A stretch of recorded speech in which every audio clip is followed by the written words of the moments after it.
Mock draft season is upon us, and we, boys on the bench, are kicking this off. We are down one fellow. Dalton is having to sit out this episode. He has some family stuff going on, so he is sitting out this episode, but we do have our fan base filling in, able to join on, and we are able to get a mock draft going. So this is probably one of the most exciting times of the year for us to get going in fantasy football, kind of seeing what everyone else's thoughts are, how realistic these ADPs are, and kind of, being able to really build your own team. So how we're going to do it, it's a standard league, kind of the most typical league that you think of with fantasy football, which is going to be a one starting quarterback, two starting running backs, three wide receivers, a tight end, a defense, and then all of these bench slots, or new 5. So it's 14 total rounds. We're going to do 30 seconds a pick just to kind of keep the pace going just a little bit here. So we will talk through some of these picks as they go on, but I think, needless to say, Nathan, unless you have anything, we can go ahead and get this kicked off.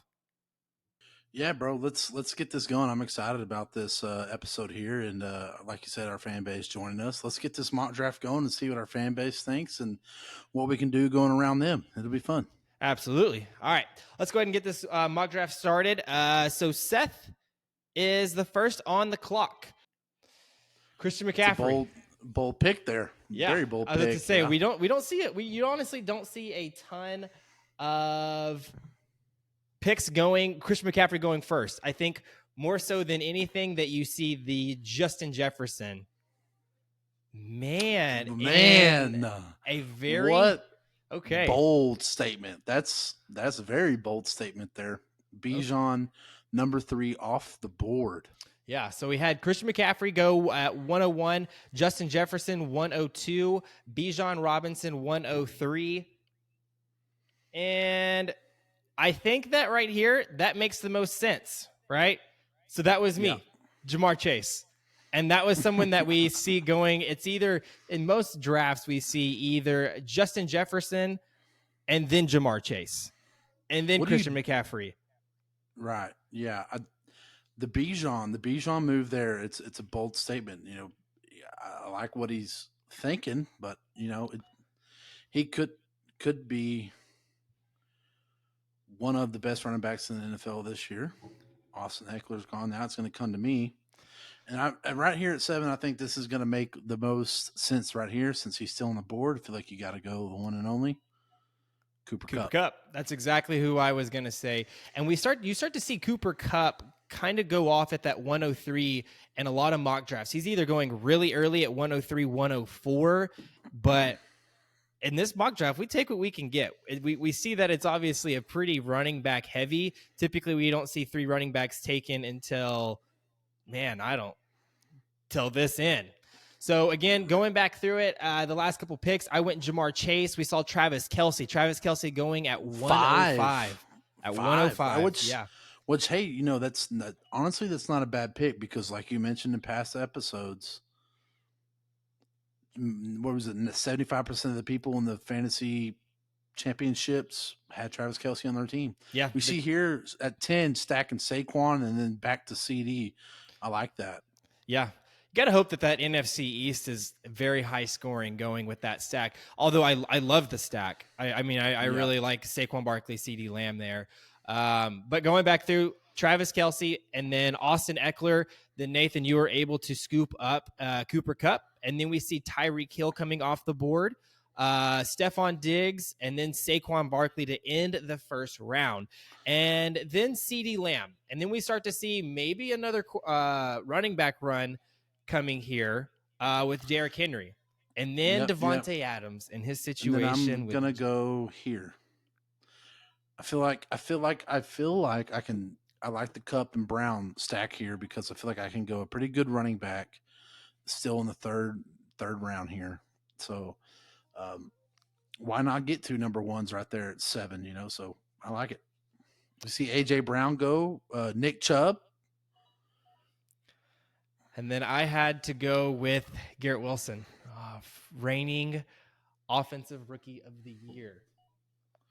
Who's very upset about his Madden rating.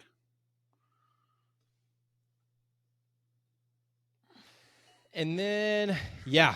I mean, honestly, though, I feel like that's pretty common, though, right? You Are we you not hear, going to talk about a Patrick Mahomes this year drafted in the second round?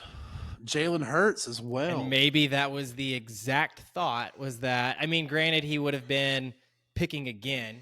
Okay, we got Seth here. Still no wide receiver, two running backs, and a Jalen Hurts here. Yeah. So let's go back through. We had Nick Chubb. We had Nick Chubb, AJ Brown, Nick Chubb, and then Garrett Wilson, Jalen Waddle, and that's where we were saying that we saw the first quarterback come off of the board, and Patrick Mahomes. So now I am back up, and I am going. Oh man, I am torn.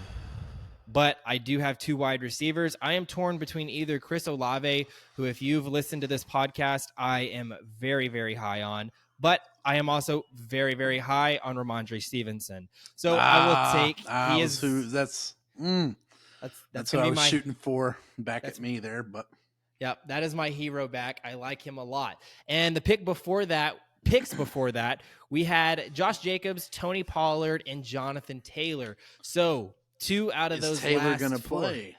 Taylor and Josh Jacobs, right? Right. Okay. So Either one of this them. coming up here to me, I'm gonna go ahead and draft a guy who I think is gonna be a workhorse this year, and I'm gonna get my running back here. And this running back in the third round, I feel like it's a pretty good pick. We're gonna go Najee Harris. I like Najee Harris a lot. I Yeah. I want to know why you pick him though here. Why I pick him here? Yeah, I would, but I want to know your reasoning. Okay, so my first 2 rounds, I stacked wide receivers. I went Cooper Cup, obviously going to be the number one wide receiver there in Los Angeles, and then I turn around and get Amon-Ra St. Brown, who is most likely still going to be the number one for Detroit. So I took the gamble on trying to get Ramondre Stevenson there in the third round, but since you took him, I really feel like that Najee Harris is going to be a workhorse. So I feel like getting a Najee Harris type running back there in the third round, which that offensive line only improved, was not a bad pick for your running back coming there in the third round. Yeah. So Najee Harris, I mean, I know they have Jalen Warren behind him, but you would have to expect that Najee Harris is in the running of almost 300 plus touches, whether that be rushing and receiving, which is exactly what you're looking for in a running back. So Najee Harris looking at getting 270, 300 plus touches it's great. And I love the pick here. The fact that he was able to go towards the back end of the third round. And again, this is a 10-man league. So going at the back end of the third round is awesome. So then we Here start to. comes the tight end run. Here comes the tight end run, it looks Yep. like. So now it's, do you get in or do you kind of wait and go at the back end of that? I'll tell you what I'm about to do since I'm on the clock. I think I'm going to wait here. I'm going to wait here. You're going to pass? I am going to pass. And because I'm going to go ahead and get this guy here. Okay. That's a very stacked wide receiving team there. And if all else fails, you need some trade capital and you need a better tight end. You could probably use one of those wide receivers. But I mean, let's be honest, DK Metcalf is a grown man here. So, but the pick after me, you could see they went tight end with Darren Waller, which is a good pick, considering that he might be the number one wide receiver, even though he is a tight end there in New York. So we may see a little bit of a tight end run go now. We saw Darren Waller go, Joe Burrow, Amari Cooper, Calvin Ridley, now TJ Hawkinson. So here comes there is the first wide receiver there, 2 back-to-back. That's honestly not bad, stacking running backs. But he didn't get 2 bad wide receivers. I feel like Debo could have gone a little later, but yeah, I do agree. I love the Jerry Jeudy. I'm honestly a little bit upset I was not able to get the Jerry Jeudy there because I definitely would have stacked him quite a bit. But I know that I have kind of my 3 wide receivers right now with Jamar Chase, Garrett Wilson, and Amari Cooper. So this is a 2 running back league. So coming up to me after this pick, I will look at a running back to take here, or maybe even a tight end. So tight ends on the board: Kyle Pitts, Evan Ingram, Pat Fryermuth, David Njoku. Not really high on any of them. I do like Aaron Jones. Kenneth Walker is up there. I do like Aaron Jones, Joe Mixon, Damian Pierce. I'm honestly, I am going to go with my second running back here, and I'm going to get Aaron Jones. You son of a bitch. Yeah, sorry about it. Sorry about it. we But we see that there goes another tight end though, like you said, Dallas Goddard. So once that second tight end was kind of taken with Mark Andrews, you kind of see it, going off there. And since now I'm on the clock, like you mentioned, it's a two running back league. Me myself, I am going to wait on my tight end, and I'm going to draft a guy here that I feel like people are sleeping on. Doesn't have much respect, and I think he can have a pretty decent year this year. And I'm going to go Alexander Madison, running back out of Minnesota. man, okay, I like I him. passed. I passed on Mixon. I did pass on Mixon, and I passed on some other J.K. Dobbins and Sanders and all them. But I feel like with Dalvin Cook out of the picture, I really feel like Alexander Madison has a lot to prove this year. And they didn't get rid of Dalvin Cook for a reason, for no reason. I mean, so uh, I could really see him to be a really good red zone threat this year in the upcoming season. Yeah, I mean, you would just have to hope. I mean, you're hopeful that Madison comes in and he puts up the same numbers that Dalvin Cook puts in. I know that we've seen very small sample sizes of Alexander Madison and being the backup to Dalvin Cook, and he showed explosiveness. He's a very good running back. So I do like the risk, but man, that skipping a couple players because there was a Hey, chance. There's a risk chance you could have scooped him on this back end, but that there is a chance, but like you if said, you're high I'm a on him, risk take him. versus reward person. I like, and people go, "What about Joe Mixon?" Well, you got to realize the Bengals are a pass happy offense too. So I really feel like if you were going to go Joe Mixon there, you probably could have gotten the same out of Alexander Madison Yeah, because they're both pass happy offenses. So, but Alexander Madison is a bigger running back than Joe Mixon. So when it gets within the red zone, I really feel like Madison can be. I expect his touchdowns to go up this year. yeah, and so going after that, we had after your Alexander Madison, we had Joe Mixon, then Chris Godwin, Justin Fields, who again had a really really good season. But again, I for me, I pass on him. I'm not a big Justin Fields fan, so I'm glad that he's off the board because it does get very tempting seeing him there. But Justin Fields, then Keenan Allen, Miles Sanders, Kenneth Walker, Kyle Pitts, and J.K. Dobbins and DeAndre Swift. So again, I'm in that tight end dilemma. There's That's where really I just went. I just went Kyle Pitts. I feel like Kyle Pitts in the sixth round is a pretty good spot, considering that he might be the number two um, wide receiver in Atlanta behind Drake London. well, and that's who I just went was the counterpart in Drake London. So Yep. we both have a little bit of high hopes for Desmond Ritter. Desmond Ritter has to be going out there throwing the rock quite a bit. So You're gonna have to because yes, Bijan is a generational talent and shocked the nation. He went third overall in this mock draft. He is a generational talent. He is going to be a really solid fantasy football player. Um, but like we've mentioned in the past, we might see the Falcons be playing in behind in some of those games. So you're going to have to rely on Desmond Ritter to throw the rock, and that means you're going to have to rely on a Drake London, Kyle Pitts, maybe even Matt Collins. So that's there. You know what I mean? yeah. I mean, I just again, and I know I've said this in so many episodes, but man, it's Quentin just Johnston. yeah, Quentin Johnson came off the board early there. I feel like Yeah, what did we talk about in the past couple episodes? Round 11, maybe yeah, was and that's even where in they were saying he's at. But coming out of camp, though, they did say Justin Herbert really likes throwing him the football, and that there's yet to been a DB to cover Quentin Johnston. yeah. So, are we seeing a very touchdown heavy out of Quentin Johnston? Maybe not as much yards, but a touchdown heavy. Yeah, and I mean in that position, because like we're saying, this is a standard PPR league where, and I guess standard league is in, you have starting 3 wide receivers. So you were drafting Quentin Johnston right now to be your starting wide receiver week to week. And to mention right now, the current wide receivers that are still on the board that were after him: Brandon Ayuk, Michael Pittman, just went off the board, Terry McLaurin, Yes, Marquise sir. Yours Brown. truly. Yours truly. Terry McLaurin, I love the pick. Scary. Scary Christian Terry. Kirk, Mike Evans, Deontay Johnson, Pickens, Addison, Burks, right? Well, So let's a lot of just good picks. yeah. Hey, we've talked about in the past where is Traylon Burks a boom or a bust this year? I think now he can be more of a boom with the addition of DeAndre Hopkins. I do think that that is exactly what he needed. Yes. He needed a mentor, and I think uh, Traylon Burks has all of the talent in the world, but he definitely needed some type of mentor. And getting DeAndre Hopkins is exactly what he needed.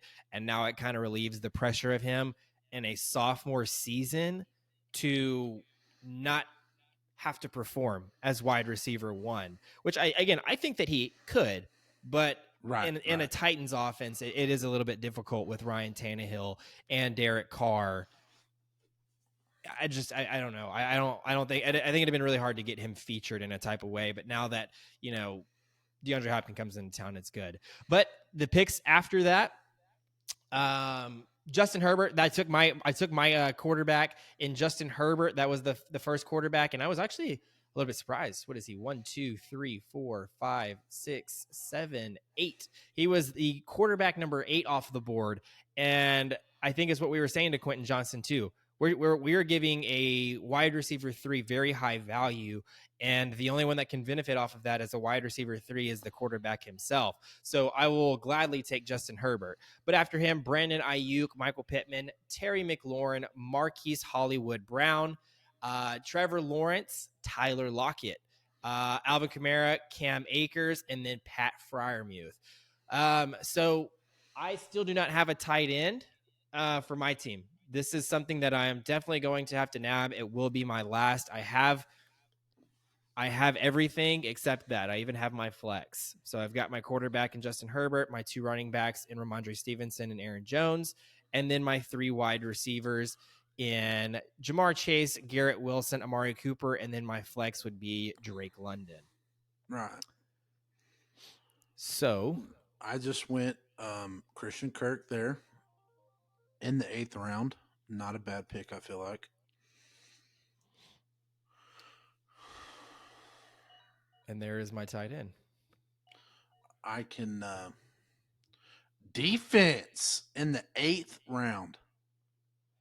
How do you feel about that? That is a bold move. But that is a bold move. But it is the 49ers defense. For me, I am more of a defense streamer in redraft leagues. I am someone that I will draft a defense with my very last pick because I am likely. I'm the same way. My last 2 picks are I go kicker then defense because like you mentioned in defense leagues, I play the waiver wire when it comes to defenses. I try to do matchups, offense versus defense. How well has this offense been playing? How well has this defense been playing? I feel like that's the best way you can do, unless you have, a top 2, 3 defense. But yeah, I play the waiver wire. Yes, Week and to week. that is wholeheartedly what I do as well. I don't love committing to a defense long term just because I feel like you are one injury away from everything just turning up. It's just if you draft, the Rams defense years ago and then all of a sudden Aaron Donald's hurt, it's like there's no way that defense is it's ran through Aaron Donald. So then now that immediately takes a hit to your fantasy team. So it's hard for me to invest in a defense itself. I know it's the same concept as, investing into any other player, but I feel like it's a lot easier to dispose of a defense and replace them. So I'm a defensive streamer, and I will stand by that. There's no sense, I think, in picking Son of a them bitch. early, but were you going to go Jahan Dotson there? I was going to go Jahan Dotson because that was my sleeper in the drafts, and I was going to stack it with Terry McLaurin. Whew. I mean, that would have been good. And it's basically basically like a wide receiver handcuff. So you Son still of a bitch.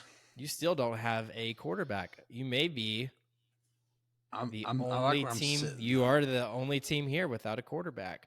So that is an Okay. interesting and that's good though, because you have to think that with that strategy of the quarterbacks that are left right now, which let's see, is Dak Prescott, Deshaun Watson, Tua Tagovailoa, Anthony Richardson, Aaron Rodgers, Geno Smith, right?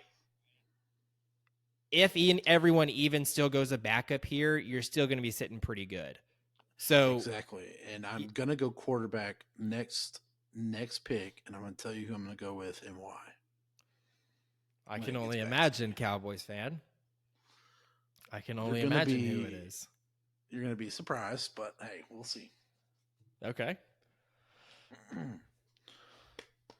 And I hope that my backup is still there. I will always look to stack. Just know that. We got Garrett at 10 going Mark Andrews and Evan Ingram. That's it could be a pretty good flex spot if need to be. Yeah. I mean, and the other Cowboys fan took Dak Prescott, so as their backup quarterback. So that kind of rips that away from you if that's who you were going. Nope. This is who I was going. Tua. That is my starting quarterback. That is your starting quarterback. Are Tua you worried? Is going to be if he can stay healthy, he can be a top 10 quarterback in fantasy football. Look at the receivers he has to throw to. Both of the receivers, were they not top 10 wide receivers in fantasy football last year, DJ? I mean, they were. So they did that sometimes, some games without Tua. So if Tua can stay healthy and play a full year, pass happy offense. I hope it works out for you. But what I will say, what worries me with Tua is the injuries. I think you see that it's really difficult for him to stay on the field, and to say that doesn't worry me, man. I mean, he has all of the weapons, and he showed that he uses Jalen Waddle, he uses Tyreek Hill. It's a gamble. It is. And again, I think it's someone that you maybe could have waited on. But again, if you love someone so much, by all means, take them. So I don't know if I could have waited. I don't know if I could have waited much longer. I did wait till round 10 to get my first quarterback, but yeah, that is also very true. Round 10. So yes, we do have, 4 rounds left. So looking after Tua Tagovailoa, we saw AJ Dillon, RB2, who honestly some weeks can put up RB1 type numbers. So I went with his counterpart in Aaron Jones, and that is the gamble. It is a running back by committee. It is, but now with I really feel like now with Rodgers gone and Jordan Love there, I really could see Jordan Love relying on an AJ Dillon Aaron Jones is a safe net, and I really think Aaron Jones' production this year is going to be very, very high. It's going to be higher than last year. I do feel that way. Yeah, I mean, I love it. I love watching it as a Packers fan, and I think Aaron Jones is due. Aaron Jones and AJ Dillon are both due for a big season. I don't think AJ Dillon as much as Aaron Jones. I still think that Aaron Jones is going to be the most consistent option there. But nonetheless, I think that they're really good. But after AJ Dillon, Rashad Penny, Rondale Moore, who I absolutely love. We're talking about a wide receiver 2 on an NFL team going in the 10th round. Ooh, there is no way. There is no way that should be happening. But then even after him is Kadarius Toney. I'm going to go running back here. And I feel like he's forgot about, but I believe he's the number 1 running back in Chicago at the moment. Khalil Herbert. Yes. Khalil Herbert. Yes, he's good. But let's go back through this. Kadarius Toney, maybe wide receiver one. There's some stuff going on with him. Javonte Williams, also very interesting. I like him there too. Gabe Davis, Dalton Schultz, Deshaun Watson, Cortland Big Sutton. game, Dave. Yeah, Cortland Sutton, Aaron Rodgers at what is that? 11-4. That was me. 4. 11-4.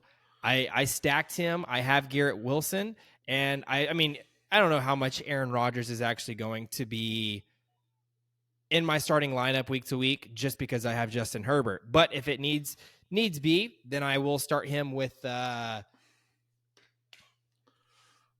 him with Garrett Wilson. What a backup quarterback there with Anthony Richardson. You can see what style of quarterbacks he likes on his team. Yeah, he likes the running style quarterbacks and Justin Fields and Anthony Richardson. Then you just see him. He just drafted Dalton Kincaid, so he's gone kind of tight end heavy for his team here. Yeah, but I mean, Dalton Kincaid is a very.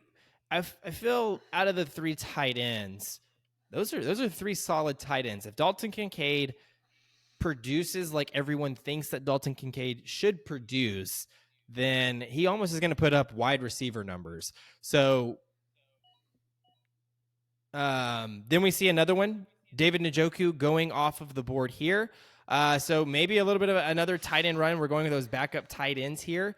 But let's go back through. We had Deshaun Watson, Cortland Sutton, Aaron Rodgers, Michael Thomas. That is interesting. Elijah Moore, then the Khalil Herbert, David Montgomery. So his Khalil Herbert's former backup.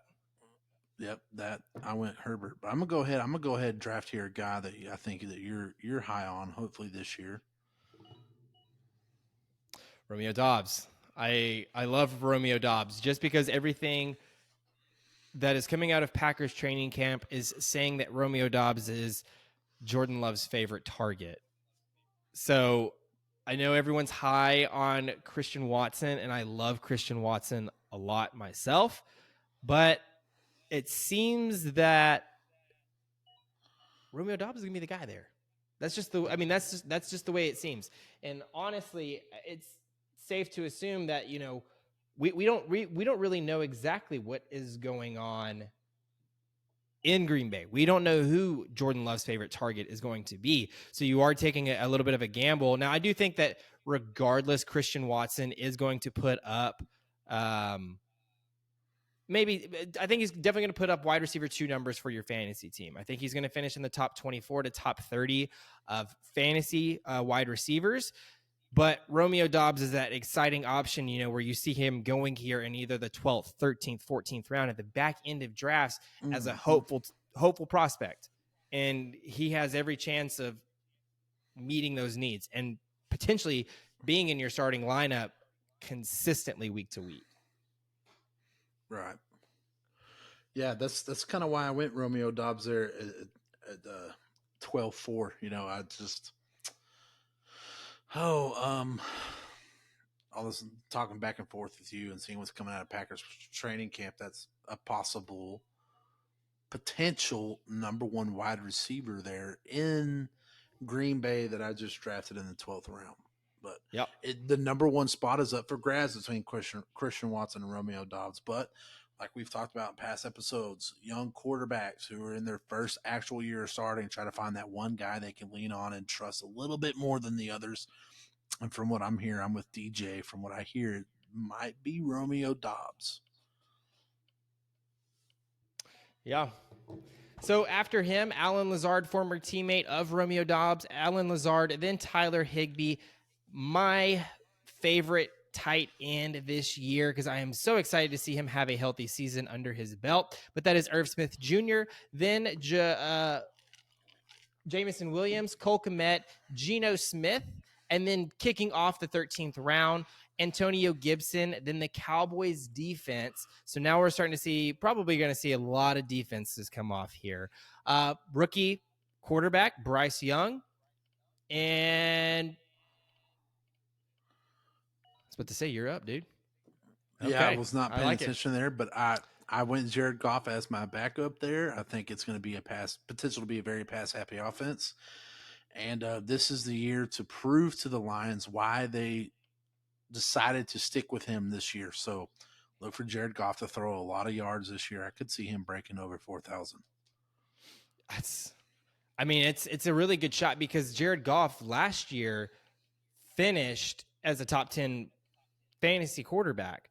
So who's to say he can't do it again? It's we're talking about roughly the exact same team. And I mean, I think that he's going to do it. I love Amon-Ra St. Brown. So Jared Goff, I feel like, is going to have a pretty solid season there as well. But Yeah, the it's a before little bit him, of a stack. It is a stack, but it's a stack that came in the 13th round. So can't beat exactly.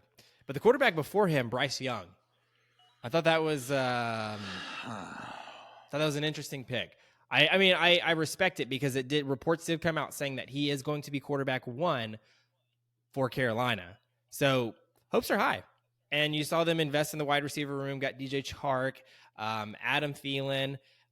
So, I mean, could all work out potentially. So then after him, Brian Robinson, Adam Thielen, Nico Collins. Love Nico Collins. Then Nathan's pick and Jared Goff. And then it is me on the board. And I've got to go with my defense here. And why not? I am going to go with the Ravens defense, of course. Yep. And like we said in the past, when it comes to defenses, week to week, you can play the waiver wire, see who's all playing, see who's playing who, stuff like that, and get a better pick week to week in defenses. Exactly. So, anyways, that does conclude our mock draft. It is a 14 round mock draft, so that is the end of it. And like we were saying, I think everyone was a little bit on board, and I think that for the most part, most fantasy people are like that as well. We see either defenses, and if you have kickers in your league, going towards the back end of the round. But anyways, we would always love to know what your thoughts are, what your teams were. We will drop in the comments both mine and Nathan's starting teams, and I am curious, even if you have another favorite, I at least want to know who y'all thought in y'all's eyes who won the draft between either me and Nathan. Looking at our whole overall team, top to bottom, not just our starters, not the people that you're going to see benefit most week to week. I'm curious as the entire lineup, and I'm excited to hear that. Now, again, if you are new to this channel, we are always saying that the best way to get connected to us is through our website at boysonthebench.com. Through our website, you can join either through Spotify, Apple Podcasts, or YouTube. Either thing that you are listening on, you can follow along on there and keep up with all of the fantasy analysis that we are doing throughout the season. We are excited to get this football season kicked off. And anyways, I hope that y'all enjoyed this. Yeah, it's been fun. Our first annual mock draft for Boys on the Bench here. It's been a blast, and we will probably run one again next year. And if you want to be a part of that, leave a comment, whatever y'all want, and we'll get y'all in. You can run a mock draft with us Boys on the Bench here. So, but yeah, like DJ said, leave your comments and leave your comments down in the comment section, and let us know who you feel like won the draft, and what you think of other people's picks, and yeah, we'll go from there. All right, guys. Thank y'all so much for the listen, and we will see y'all next episode.